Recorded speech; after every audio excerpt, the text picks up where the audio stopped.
ఒకప్పుడు అమెరికా అంటే కలల దేశం. చదువు, ఉద్యోగం, స్థిరపడడం అన్నీ అక్కడే అనుకునేవారు. ఇప్పుడు ఆలోచన మార్చుకుంటున్నారు. తాజాగా వచ్చిన ఒక రిపోర్ట్ ప్రకారం అమెరికాలో పెరుగుతున్న రాజకీయ అస్థిరత, క్రైమ్ రేట్, హెల్త్ కేర్ ఖర్చులు ప్రజలను తీవ్రంగా ఇబ్బంది పెడుతున్నాయి. ఇదే కారణంగా చాలా మంది అమెరికన్లు వేరే దేశాల్లో సెటిల్ అవ్వాలని ఆలోచిస్తున్నారు.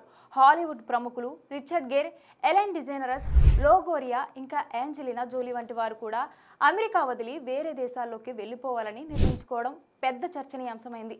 వీళ్ళ నిర్ణయం వెనుక ఉన్న ఒక ప్రధాన కారణం quality of life. Europe, Australia, Canada వంటి దేశాలు హెల్త్ కేర్, ఎడ్యుకేషన్, సేఫ్టీ పరంగా మంచి స్థాయిలో ఉండడంతో అమెరికా ప్రజలు కూడా ఆ వైపు ఆకర్షితులవుతున్నారు.